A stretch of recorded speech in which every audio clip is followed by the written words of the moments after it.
बिना गलती की सज़ा। अगर प्यार सच्चा हो तो लोग बिछड़कर भी मिल जाते हैं।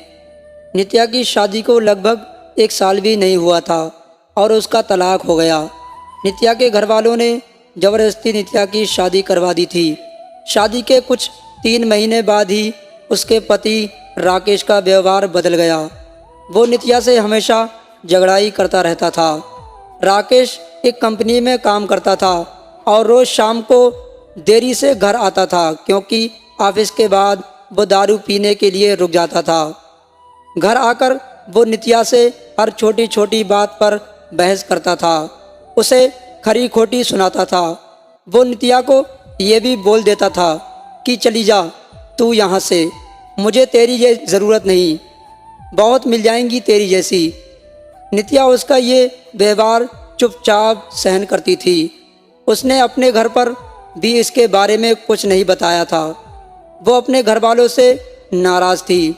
उन्होंने ज़बरदस्ती उसकी शादी जो करवाई थी।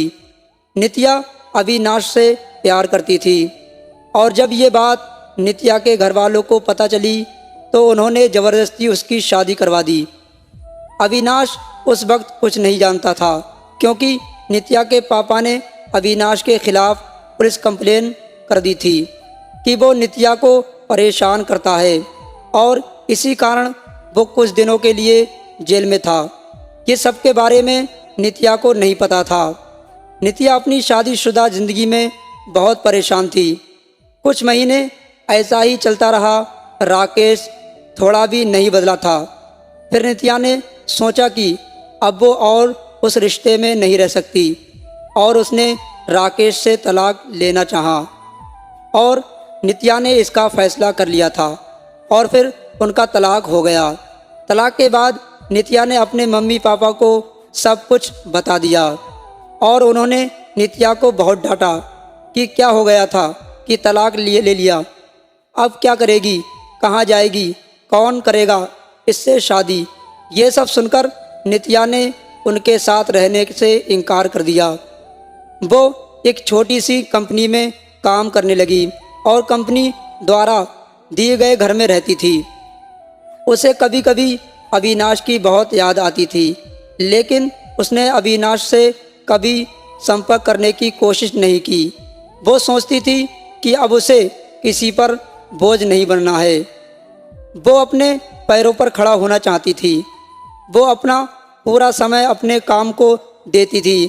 उसका काम इतना अच्छा था कि 4 महीने में ही उसका प्रमोशन हो गया और वो अपने डिपार्टमेंट की हेड बन गई थी।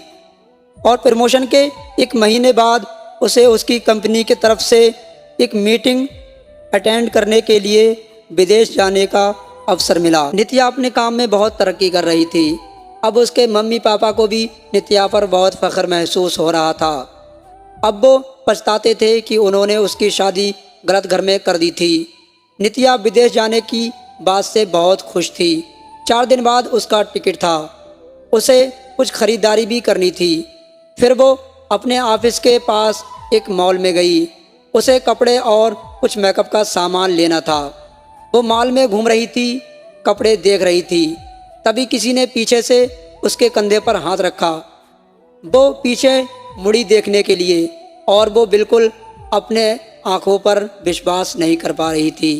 वो इंसान और कोई नहीं, अविनाश था। नित्या उसे देखती रह गई। उसे समझ नहीं आया कि वो अविनाश से क्या बात करे। अविनाश नित्या को देखकर बहुत खुश हुआ। दोनों के आंखों में आंसू के साथ खुशी भी थी।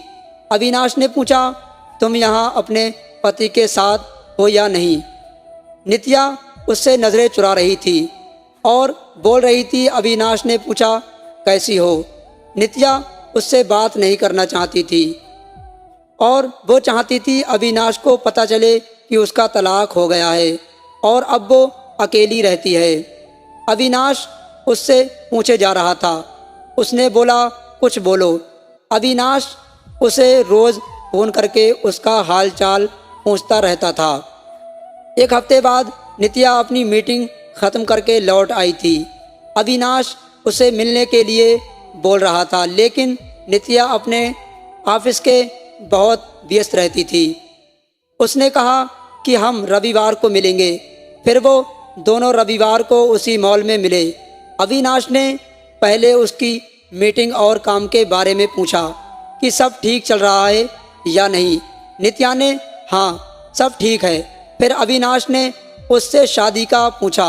तुमने कहा था कि आके बताओगी शादी करनी है या नहीं, तो अब बोलो क्या सोचा है।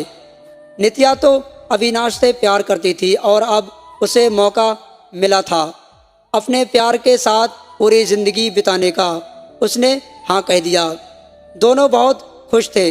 नित्या ने अपने घर पर अविनाश के बारे में सब कुछ बता दिया और इस बार उसके घर वाले उसके इस फैसले से मान गए, क्योंकि पहले उसने एक गलती हो चुकी थी। अब वो फिर से अपनी बेटी को तकलीफ में नहीं देखना चाहते थे। 1 महीने बाद उनके परिवार ने उनकी शादी करवा दी। अविनाश ने अपना खुद का एक बिजनेस स्टार्ट किया और अब नित्या उसके साथ उसके बिजनेस में हाथ बटाती है और वो दोनों खुशी खुशी हमेशा के लिए एक साथ हो गए। आपको ये वीडियो ज़रूर पसंद आई होगी। अगर आपको ये वीडियो पसंद आई हो तो आप लाइक और शेयर ज़रूर कर दें और साथ ही साथ चैनल को सब्सक्राइब भी कर लें। हमारे चैनल पर ऐसी वीडियो आपको मिलती रहेंगी। हम आपसे फिर मिलेंगे अगली वीडियो में। जब तक के लिए बाय।